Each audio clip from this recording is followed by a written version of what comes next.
Welcome back to the HGC North America, where strangely and awesomely, Team Freedom are up 1-0 over Tempo Storm. Kind of a crazy series already that Team Freedom had a sub 9-minute game taking out Tempo Storm, but it was Battlefield of Eternity. It was a weaker place there for Tempo Storm, but the fashion in which they were able to do so, I think, is more concerning to me than it was necessarily the game itself being lost on the side of Tempo. You know, if that had gone 25 minutes, you wouldn't really be like, whoa, but that was a 9-minute game, very confident, dominant fashion on the side of Freedom throughout the entire game there. Very well done. There was a little bit of sloppiness here and there, but for the most part, pretty smooth on the side of Freedom. Well, we heard from you guys. You guys have been tweeting us using the hashtag HGC. Don't forget, you can always do that. Let's check out one of your tweets from Warlock Recall. The shade thrown between Tempo Storm and Team Freedom makes me so excited for rivalries to form in the HGC. Rivalries are so much fun in Heroes. We talked about Gale Force Esports versus Team Naventic last week. That one was incredible. All of the, especially the matchup video, the tweets, there were more tweets afterward. There was some B-stepping. It was really good, but it is so strange to me to see Team Freedom come in, be the newcomers, have 3 people in the new round of 8, one person who's only been in the round of 8, the top 8 of North America ever, and then to go from being newcomers to being willing to say, they peaked. There's no playmakers there. The most fearful man is one with nothing to lose, is how I would put that. That confidence is they have nothing to lose. Well, dread wisdom. They're against the, they have the most credible, consistent background, Tempo Storm. It is the easiest thing in the world to come out and just talk trash as much as you can. Because if you lost, you did exactly what you were expected to. If you don't, you just walk away and be like, calculated, right? So I get it, and I was amazed with the performance already in game number 1, but I guess when it comes to the words, they're very easy to throw out there when you legitimately, by losing, you're doing exactly what was expected of you. All right. Well, we'll see if they get to pick the Battleground, or if Tempo Storm wants to pick Battleground this time. We're heading back into the map pool of HGC. The 2 bans were Brax's Holdout and Warhead Junction. The first Battleground pick was by Team Freedom. They chose to go to Battlefield of Eternity, consistent with what they did before. Now, if we're seeing consistency, and we're not, Tempo Storm would have picked first pick. But they want to go to Tomb of the Spider Queen. It's important to them that they choose where the next battles will take place. That's an interesting choice coming out from them. Granted, that was their first prioritization against Naventic, was Tomb of the Spider Queen, showing a bit of preference towards that map. The reason I consider it concerning is because, again, it's another map where I would put Ragnaros as a above average in terms of prioritization, and with their neglect to him so far, are we going to see them make that change, or they're just going to keep, brushing it off? I don't know. It's also another Battleground that is fairly small. There's a lot of clashes, skirmishes, fighting. Yeah. Which is where Team Freedom seemed a lot more comfortable and confident, whereas Tempo Storm, when we look at them, we generally see them trying to play out the objectives more, play to the map, and then get the lead that way by having stronger rotations. So it is a different map pick, but like you said, one they decided to choose versus Naventic. Yeah, and even though it does have those small skirmishes from time to time, I do think it does focus on what Tempo Storm's good at, right? It does have that macro-oriented play. Win conditions are hard to find, and when they're found, they cannot be failed. Otherwise, you set yourself back absolutely colossal mounts. So I'm not that surprised there. Tempo Storm as well, showing some respect on the map that he is significantly weaker on. They're willing to ban it out with that Artanis already. So sorry, there was a little bit of a mix-up. It is Team Freedom's Battleground choice. Okay. Both of them have picked this one before. This was another pick that Team Freedom had. So I believe, too, that this is the one Battleground that Team Freedom won versus Superstars. So another confident one for them. And I like that they're sticking to the things that make the most sense and that they are willing to play the most. Yeah, it was one that both of these teams are now going to be able to feel comfortable on. You see the hover of the Ragnaros, the lock-in as well. That is surprising. Again, with Tempo Storm has never picked the hero themselves. It just... What is happening? I don't understand what just happened there, actually. All right, well, Tassar ends up getting the first pick. He just banned and then picked. What is this? He's Anubis Tassar too. That is the creepiest skin. I think what except happened, Ginger Dread Nazebo. I'm pretty confident that the bans were just backwards, and Tempo the bans are Storm backwards is on the too. right. And so they were just backwards. So it is going to be Tassar for Freedom. as their first pick, which was their first pick that we saw, or their ban and first pick have actually swapped from the first time they ended up playing on this map. So confused. Zarya Malfurion on the side of Tempo Storm. That makes sense. They do like Zarya a lot. That is very, yeah, it's very comfortable for them, home territory when it comes to that. It's one of their highest priority heroes. ETC is still up. I would expect Freedom to move into an ETC. I think it would be a very comfortable area for them, maybe even a Vala behind that. On Tomb last time, though, we saw an Gul'dan route coming out for them. But with Tassadar up, I would like to see, and already selected, I would like to see, you know, more focus onto having that Vala rather than the Gul'dan Dream. I don't know, because I do believe on Tomb, Gul'dan currently is sitting at a 100% win rate. Small sample size, so I'll give you that. Makes sense to want Tass with Vala, but it also allows Tassadar to supplement Ariel, who is a really good combo with Gul'dan too if they want to go that route. Diablo and the Vala is the choice here for Freedom. I do like Diablo more when he's in situations where he has the Tassadar, the double supporting, to be able to aid his absurd health pool. But I would have expected more focus when it comes to the Warriors. Again, I do think that these bans have somehow gone backwards once again, but we'll be able to figure that out in just a second, guys. We'll give you the heads up of what's gone down, because I've been drafting or studying drafts for like 2 years at this point. I've never seen this. It has gotten a little crazy up in here. Team Freedom or Tempo, somebody is hovering to look at Rhaegar. That makes me think that it's actually Tempo, which would make far more sense considering the fact that they picked up Malfurion. They can support choke Collusion just a little bit. Collusion did play Brightwing in the last game.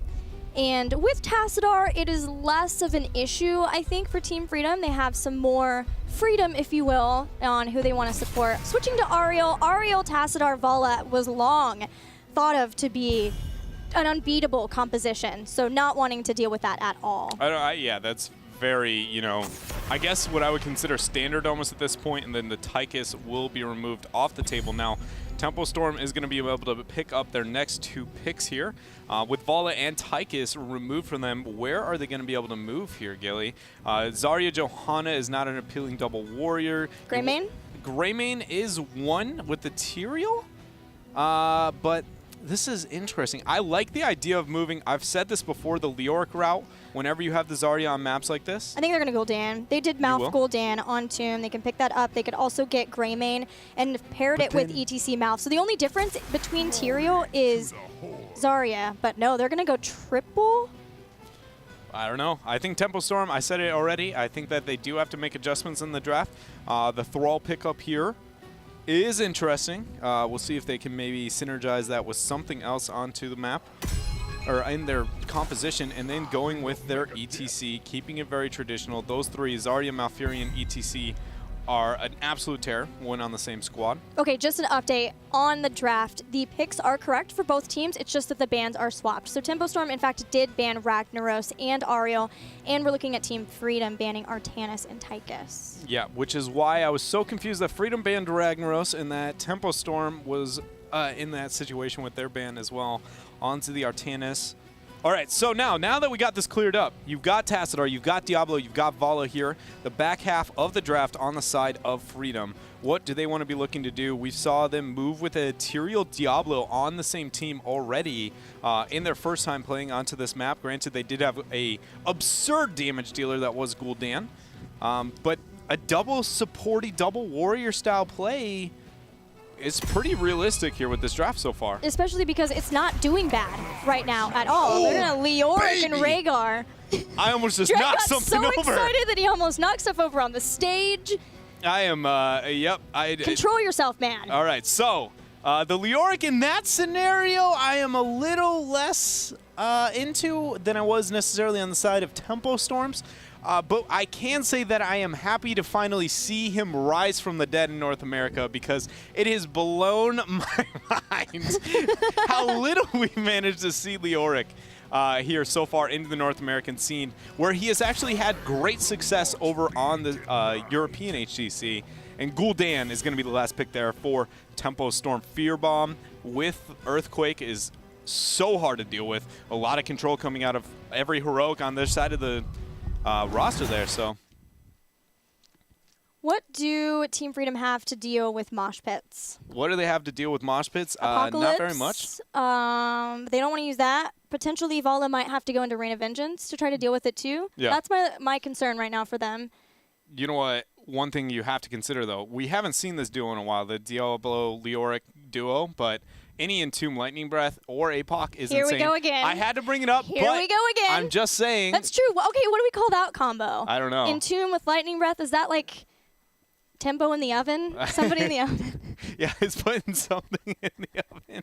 I don't know. What is it like? We just a barbecue? I don't know what you call it. It's just, you throw it in there, you light it all up, and you just burn your opponents till they die. I don't know. Last time that this happened, I got some amazing tweets Of about answers? Entomb and then Expulsion Zone, like the trampoline, the panini press. That was a good one too. So I want to hear what you guys think that Lightning Breath Entomb would be. Maybe we'll even get to see it, but make sure you tweet using the hashtag HGC. Let us know what that combo would be, because you guys are good at making combo names.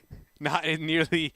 I am not nearly as good as you guys are at home. But we were talking about looking at that draft that we have there behind us. And what are your thoughts? Are you feeling heavy weighted in any direction? Any initial feelings? I really like Tempo Storm's draft. Okay. I like the shielding that will help supplement Malfurion heals. They are melee heavy, but it's Fury on ETC. They've shown some good synergy there. Triple Warriors generally is doing really well, but so is Double Warrior, double support.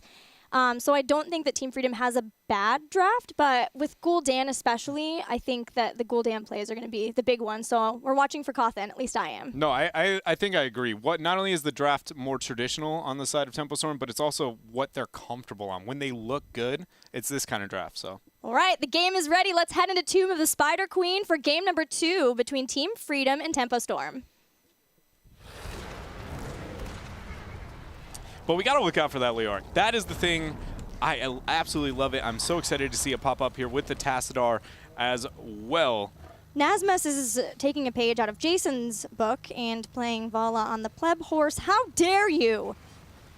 Pleb horse, best horse? It tilts me. Is that how that works? No. Oh, That's I the didn't know. opposite. All right, well, I didn't really know that. Also, the Thrall matchup is going to be successful in favor of Thrall. That being said, it is considered a bit of a skill matchup in the sense that I only say that largely because when I saw, I believe it was Dami? Maybe not. It was somebody. Either way, was able to absolutely body the Leoric Thrall lane. Versus all the other times, it was the Leoric that was the one to be able to Dami, right? yeah, it was. It's a rare exception to be able to watch them be able to perform in those 1v1s, but I do think that Thrall should be able to pull ahead, and we'll keep track of that Echo Corruption there on the side of Tempo Storm. A huge talent, one we always got to be looking out for. Yeah, block is going to help immensely too, Insomnia, when you look at that matchup between Leoric and Thrall. Granted, he can't go for getting his regeneration globes, upping that, and eventually getting the lowered respawn timer, but in having block, since Thrall's auto attacks can hurt when they hit you, especially once Wind Fury comes in. Block will help mitigate that, and he may even go into Fealty unto Death to help him be even more sustaining in lane. And I believe we saw that last week from Psalm, so Psalm surely will be on the lookout for that. Yeah, and we see this rotation on the side of the Orc to be able to aid into this 4-man. Considering the fact that Tassadar, Vala, and Rhaegar are really the only wave clear that they have into the 4-man, Diablo can't provide much without being into a risky scenario there. On the side of Freedom. I'm amazed how far behind in these transitions that we see. Tempo Storm is just making the transition and making Freedom respond to them, whereas I view the Taz, Vala, and Rhaegar as some of the best within their roles when it comes to wave clear. It seems, I can't help but feel like it's got to be, largely just fear of Diablo is within kill threat if he moves forward, and they're going to be able to try and body them off. We do see an attempt there onto Fury, but he's going to be able to power slide out. Root lands onto Zugrug, but just a little bit of harass from both sides. Especially with Lightning Bond, what Collusion picked up should help with the wave clear a lot more, but I still understand you have to respect Tempo Storm. They were the best team in North America for a reason. Their synergy is there, and they have the potential to have a chain CC that could lock somebody down for damage even into the early game with power slide and follow-up entangling roots from June. Yeah, and just so you guys know, when we have been talking a bit about the statistics here with it throughout all of HGC, the one that really stands out is Tassadar. Oh, yes. He is a unrivaled currently when it comes to sample size and his win rate. His win rate, in fact, is 100%, but instead of these, Chromie has a 100% win rate out of 2 games. I think it's 12 or 13 that we had up until today. Was it? I was counting NA and U. Oh, okay. He just hasn't lost up before today. He's just absolutely dominated no matter what match he's been able to get into. So in North America, in the European scene, he is absolutely making waves here, and Freedom has managed to pick that up, even though he's been very low prioritization for a lot of teams. It's understandable then why a lot of teams have been first banning him, especially in Europe. Just a constant first ban on him. He gives so much. He is such an enabler, especially to auto-attack heroes like Valla. Once you get Leeching Plasma, Kala's Embrace, he's one that is so difficult to deal with. And then you add something like Force Wall, which brings utility to the team, and then Prescience, and later on Dimensional Warp, and you have this unkillable, constantly shielding, helping to heal, mobile ward, if you will, that can help pick up kills. Yeah, There's a reason why he's so strong. Yeah, he's very terrifying. Here into the game. We do see 28 gems have been able to be turned in on the side of Tempo Storm, whereas there's only 15 for Freedom. In their hands, it seems to be relatively even here, as it just is going to be the back and forth. Interesting pickup there. We do see the Healing Ward on the side of Collusion on his Rhaegar. We'll be able to help for those long poking fights a little bit if he doesn't get taken out there, and be able to deal with the Gul'dan dot over time. Speaking of Gul'dan, he's about a third of his way done. There's a flip on Fury, but he can power slide away. He's a third of the way done on Echoed Corruption stacks. And I love this pickup at level 4. Improved life tap to be able to give you more mana whenever you life tap. I believe it goes from 25% to 35%. And generally there what you get is something like Consume Souls so that you can get health back if you need to. But knowing that he's with Malfurion who can also innervate and give him the consistent healing, I love that with that pairing to pick up improved life tap. I am surprised the lack of prioritization that we see on these teams to try and focus onto the turn-in. That being said, Team Freedom, in the very, very later half of this game, their composition with the Leoric becomes very difficult to be able to deal with. Task Leo post 20 minutes is terrifying. First turn in here for Tempo Storm will be able to come in. Expect Cawthon to be able to try and get those stacks onto his E, be able to finish up that Echo Corruption as quick as possible. But Tempo Storm needs to try and open this up a bit here. Again, the composition that Freedom has really can become terrifying if this game makes it too late. And Tomb of the Spider Queen, on average, has some of the highest game times that we have out of any map. Zugrug gets out from the gank attempt. Tempo Storm didn't get very much done in this mid-siege, and the Immortal's already been taken out. The defense from Team Freedom has been excellent. If Fury can pick up a kill for his team, that would be the difference. And Tangling Roots goes down. Fury's still trying to body block, gets pushed right back out of the way by Zugrug.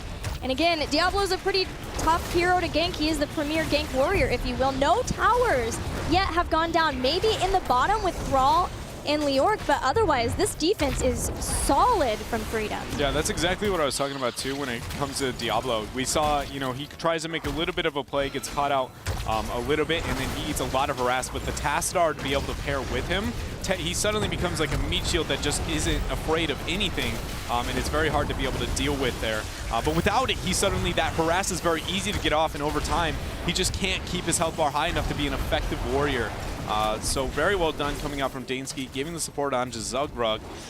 But you're right, that first turn in here on the side of Tempo Storm really net gained them about nothing.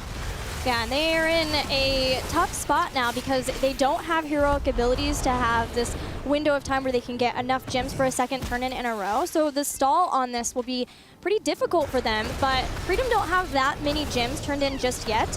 A lot of the gems for Freedom are on Zugrug, and it's always more difficult when it's on your warrior, but they have enough on other people. They should be able to get them turned in first. Yeah, they have a lot of pressure on bottom gems as well. We see the Leoric Insomnia has 30 into his hands here. 10 is going to be picked up relatively soon for these teams, and that's when I expect things to heat up.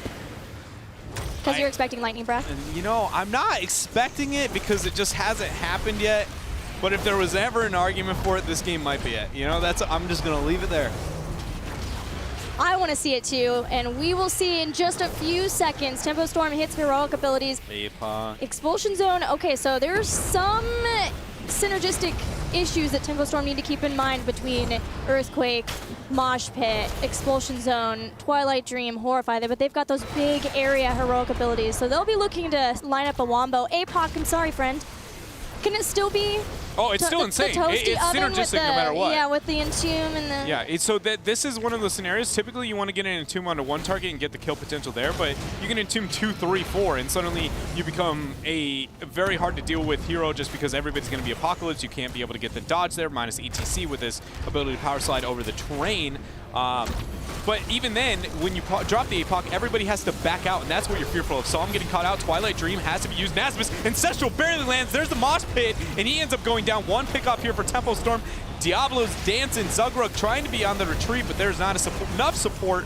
APOC's using Desperation, but Insomnia here has to try and Wraith walk out. That's 49 that's gems. So many gems that Team Freedom just lost. They went from, what, something like 80, 90 down to 19. Not even enough for a turn-in.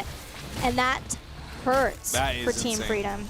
That is a very, very difficult position to be able to come back from. And we saw it all came down to Insomnia. He went out of his way, the desperation there to be able to try and secure a turn-in and get those gems for his team. Ends up netting Tempo Storm one more turn-in. Oh man, that hurts on the inside. You know, to be that guy too, you know how it feels when you're just like, oh, I gotta get the gems out of my team, and then you're like, and I just lost all the gems for my team. Zugrug, Chain CC combo comes out again. Premier Gank Warrior seems to be Premier Ganks. Beautiful Expulsion Zone from Caterpillar 2 to ensure that Zugrug couldn't run back behind his base, but the counter kill from Team Freedom, make it a 1-for-1.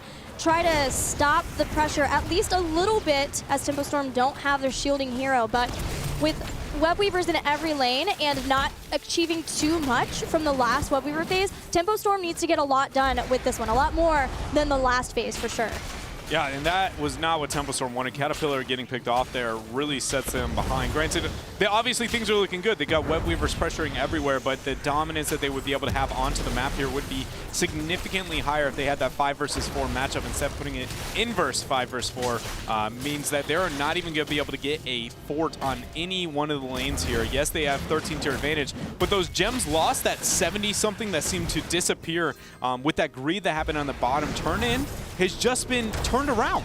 All because of that lack of commitment there. It's the Easy Bake Oven. Easy Bake Oven! Hey, I like it. That one's good. Keep them coming, keep them coming. Tempo Storm has not taken down a single fort from Team Freedom, even having 13 advantage, and it all kind of comes down to the fact that they lost Zarya right at the start of that phase. But both top and bottom, the forts are very low. Just a sneeze, maybe a couple of extra abilities, and those will get taken out. So it's only a matter of time until Tempo can bring those down, and when they do, that'll up the experience even more, the level advantage that they have. Yeah, and we're going to be looking for Freedom to focus onto a turn in Psalm again, maybe getting caught out a little bit there. Expulsion Zone's going to be used. Zugrug is in a tough spot. Cleanse is used, but it's not going to be able to keep him up. Twilight Dream, the APOC lands and Ancestral hits. Here he has Mosh Pit still wants to go in, and Earthquake has gone down. He's looking for the right spot. Horrify hits a couple of the members.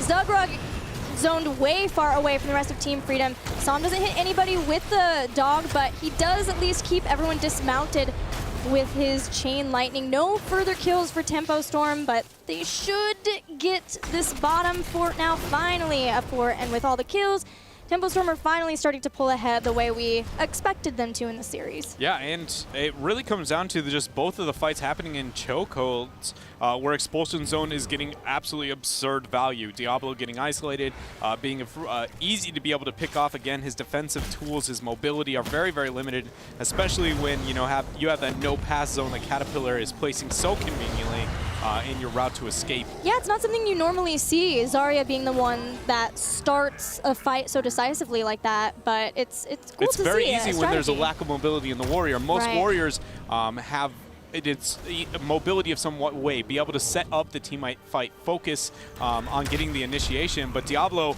does that through just displacement of himself. It puts it into a position where he has no retreat, and it's been very well punished on the side of Tempo Storm so far. This turn-in on the side of Team Freedom is good, yes, but with Tempo Storm being able to pick up 16, they've got 20 seconds where Freedom can really freely siege, and then past that point, they're going to be forfeiting their Web Weavers. Especially since heroic abilities are just about back. We are waiting on Thrall as well as Earthquake.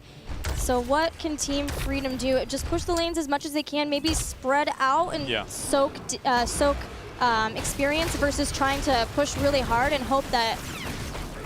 I guess the other answer is if they see everybody else defending in the other lanes for Tempo Storm, they have some time here in the top lane, but they're going to have to move back immediately once these web weavers start getting cleared out. Yeah, the most important thing is really just opening the map and getting 16 here. Team Freedom needs to be able to fight in open territory as well, and they move directly into the turn in their cattle looking for the expulsion zone. Insomnia is going to be able to Wraith walk right on out as top is to be cleared here soon, and bottom is still pressuring. I'd like to see Freedom make that rotation down there and then take this fight. This is the area where Freedom's composition looks very, very good unless expulsion zone's on cooldown. Yeah, and that fort's about to go down to Freedom are nearly to level 16 talents where they can get a fair fight. There they've been picked up, and Freedom are in the middle. There is some open area too. Let's see what they can do though. Once this last web weaver goes down, I think both teams are a long way off from another turn-in. Yeah, well, we got 40 here, and then Tempo Storm's actually pretty close as well. So both the teams almost dead even in the game as structures, top and bottom forts have been removed for both sides. Amazing that 70 gems could be lost on the side of Freedom and that this game would still reside this close, Gilly. Yeah, that's crazy. Freedom have slowly been pulling it back ever since that point. Update on stacks, by the way, Echoed Corruption is done just in time for Ruinous Affliction as well. So now Coffin will be looking to stack up that poison damage from Corruption.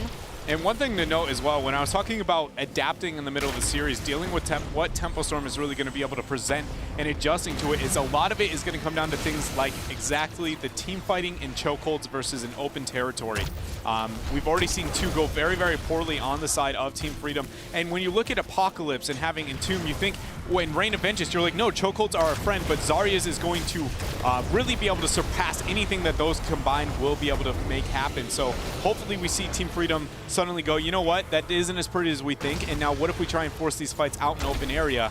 And that's the adaptation that I was hoping to see from Freedom in this series. Yeah, Fury is going to jump in on top of Leoric. Insomnia has to Wraith walk away. That's a few seconds that there's no Entomb available. Som gets pushed right back into the rest of the team. Entomb to follow up is beautiful, and a Reign of Vengeance means that Thrall has gone down. That's the first kill of this fight, but maybe not the last. Horrify brings a few of the members of Team Freedom closer. Tempo Storm staying pretty healthy, but that is a huge stun onto Caterpillar. It wrecks down his life because of Devastating Charge, and a second kill for Team Freedom out of that fight. And no hesitation, they make their transition to focus onto this turn-in, maybe even looking toward a boss. No, that is going to be a bit greedy there. They do hold off, concerned more about getting the turn-in. Oh, split decision-making here. The minions delaying the turn-in as well. They do end up starting this boss. Mosh Pit is available. That is the only heroic that you should be fearful of on the side of Tempo Storm. They do have enough gems to be able to confirm a turn-in, though, and negate a little bit of the value of this boss, but I am very pleasantly surprised from Freedom's performance. Again, if they don't fight in chokeholds where Zarya can gain max value out of that expulsion zone, suddenly that Leoric Diablo combo, it looks far more appetizing and appealing here for them. Fury is going to try and get the delay. And yeah, Diablo's damage has increased so much because every time he is running a hero with Shadow Charge into some sort of terrain, it's increasing the damage based on a target's maximum health. And so that's why you just saw when he slammed Zarya into the wall, her health bar was completely ruined, and that was able to pick up another kill for Team Freedom. So now boss being dealt with by Tempo Storm, Web Weaver summoning, but they're pretty far back, Dread. Yeah, and Freedom is doing an amazing job for being as young as they are with their decisions. Granted, obviously you saw there was a little bit of, are we doing boss? Are we not doing boss? What are we doing? Oh my goodness, I'm getting delayed on my turn-in. But for the most part, with grabbing the boss, getting the clear on mid, rotating to bottom, they're very, very calculated in their decision-making here. It's very impressive. Seems like a very different form than what we were able to see in week one. And we talked about, you know, it could have been, what if it was a little bit of nerves, you know, comfortability here, but they seem to be very much in full control, at least for the most part in this series. I mean, I've never seen a team look so like day and night. Yeah. In my life. I think when we look at this too, just looking at the drafting, it looks to me like Team Freedom very much looked exactly at who they were playing against with two Tempo Storm.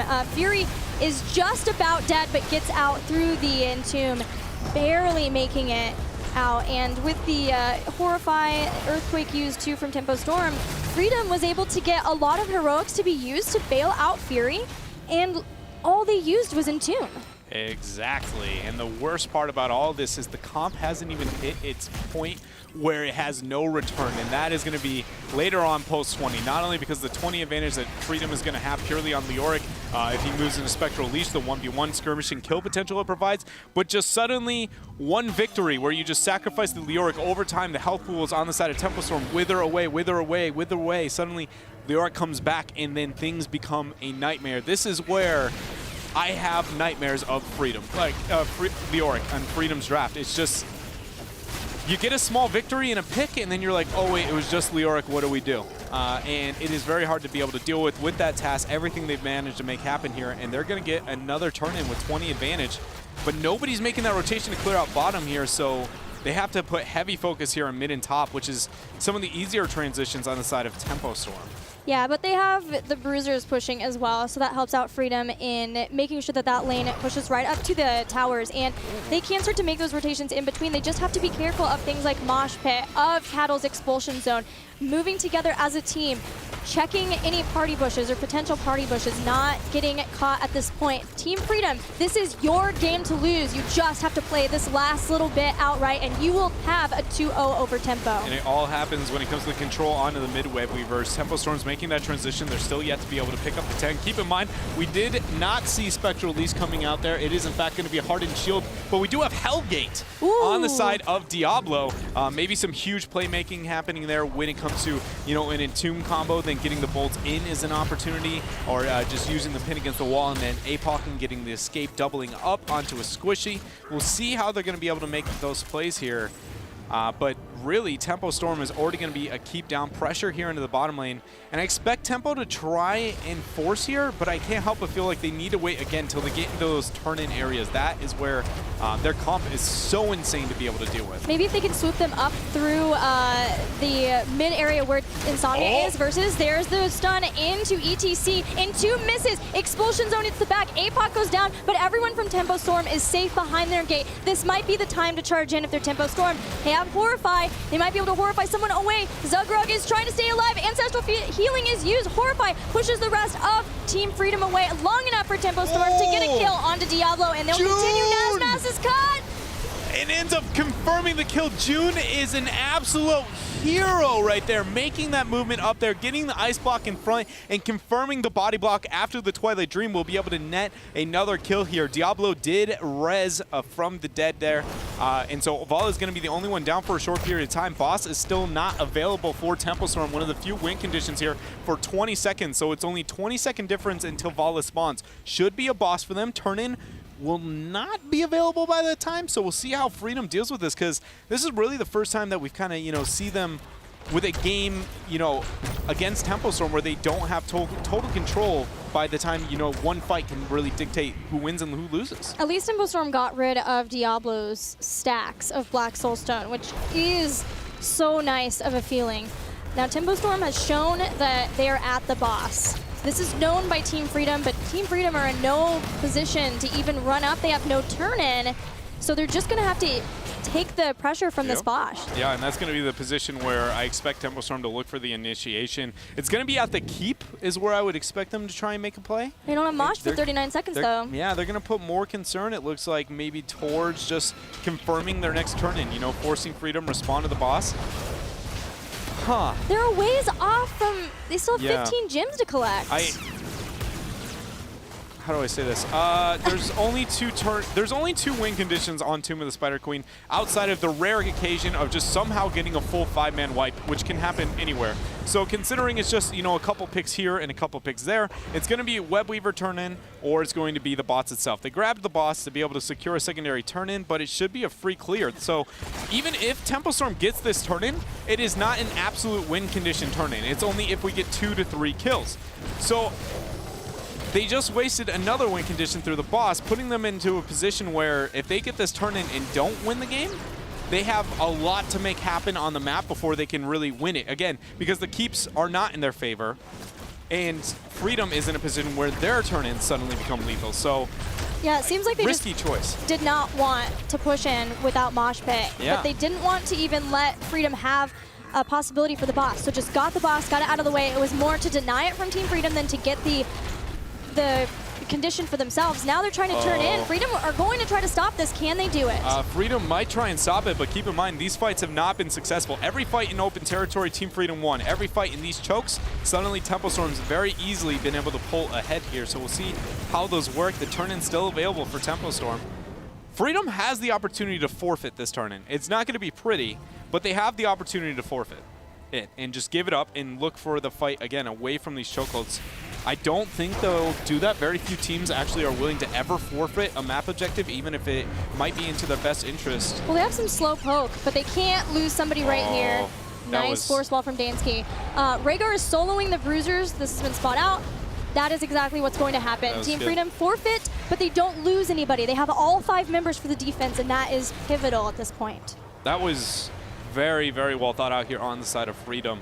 And now this is the moment where Tempo Storm, they have got to open up this map because these Web Weavers are the only map objective they're going to have for some time. Right now, how as it currently stands, they have less than 10 gyms in their control, and their turn is going to be up there at 65, 70 era. So they have to really, you know, figure it out. And top lane was pushed back because of catapults. Bottom is pretty even. Mid was nice. Yeah, it's just mid is really the only one. Mid and bottom. And again, that's a very risky rotation. Freedom has some of the easiest defense in that transition because that weird Knight chokehold can be a very easy flank, which then slows your aggression through bottom as well. So at best, I see Tempo getting a keep in this scenario, but they have got to be, you know, the playmakers that they want it to happen here, as Echo Corruption is getting a lot of poke there. Coffin is doing damage there onto Zugrug. Fury has Tour Bus, so we might see him drop Mosh and then try to power slide in if he sees some of the members of Team Freedom grouped up, but that keep is still very, very healthy, and the Web Weaver is gone now. So what's the choice of Tempo Storm? Do they stay here in Siege as soon as the members of Team Freedom move down? That is what they're going to do. They see the defense at mid, but Insomnia is ready. He has an Entomb on top of him. Fury will power slide out. That's huge, That is a huge APOC! Oh, the zoning tool there, the power slide as well, but everybody's focusing on the Fury. Insomnia is going to walk through the gate, say, I'll be all right here, as Fury now is turned straight into beef. Bottom Web Weaver has ended up falling, and Tempo Storm is not managed. Oh, they got bottom keep here over the long run. Those Web Weavers scaling. I forgot we're 25 minutes in. Those puppies, they hurt. They do. They take down one keep to one keep each. Tempo Storm thankfully had an Earthquake down too, so everyone but Fury got out. So it's not as bad as it could have been, which is to say they did not lose here. Yeah, it is not. Because it could have been that. Yeah, it could have been that. All right, so now the turn-in has been available here on the side of Team Freedom. They absolutely need to baby this bottom lane if this turn-in is going to be effective, though. We see Kato look for that poke. Zogrug says, hey, you know, get off my team. But bottom has to be threatened. The reason you need to put concentration on bottom if you're Freedom is top's keep's already dead. It is going to easily siege up, and it will be the first to be cleared on the side of Tempo Storm. So bottom, while they're on top, you get that pressure on the mid or on the bottom. It forces a split decision on the side of Tempo, but if you don't do that, Tempo has to get rid of top, which should be the free one to be able to remove, and they have to get rid of mid, which should be relatively easy in the 5 versus 5 here. So Freedom has now limited their options again on control. This is why I always harp on what is a Tomb of the Spider Queen win condition. It's hard to find. It very much is. It comes to a lot of prep and the wave considerations of transitions here. And Team Freedom looks like they're just going to try and threaten for the core and get a free keep off of it, but that was a lot of damage onto Zugrug there, as Twiler Dreams used too. That was a beautiful Horrify, though, to move everyone off of Entomb, but Fury's being slowed down. Rain of Vengeance hits Fury. That was way too... They're going to be able to confirm the keep here, I think, off of just that lack of heroics on the side of Tempo Storm. The APOC's going to be used. Zugrug gets way in the back. Ancestral Healing used. This is the time. There's Torbus. 4-man mosh pit from Fury. That's gigantic. Tempo Storm latches on, kills Vala, kills Diablo. They're continuing on. Insomnia needs to likely die. not getting out of Die. here. He honestly should. He needs to slow the movement of Tempo Storm to win the game after 3 picks like that. So dying, get the slow, stick with the team, make sure they don't make it to your side to be able to win the game as fast as possible, which is exactly what he's going to be able to do, because 3 picks is enough to be a win condition here. Slow is only going to land onto Cattle. Collusion and Tassadar are really the only ones left. Can they even stop this? Leo will be back. I think they might be able to. Well, let's look what we have. Expulsion Zone's still there, so potentially Zarya can Expulsion Zone people away. They're looking to dismount right away. Dismount on Som. Fury. 12 seconds for Leoric, 20 for everybody else. Too. Leo's going back. Gul'dan's in, but this is 27 minutes on the core drag. Cattle's here. Gul'dan is almost here. Yeah, they might have it. I don't know. Shields are going down. Leo ends up getting the spawn. Cattle's in a bad spot. It's 80-60. Never mind. 50? That thing That's is getting it. ripped through. 27 minutes and Tempo Storm, even being down the first game, will go ahead and tie up the series. Woo! That was a doozy there from both sides. Very well played there. Tempo Storm being able to turn it around, but Freedom still putting up far better of a fight than I think anybody projected after the performance in week number 1. They did, and I am so excited for game number 3. So head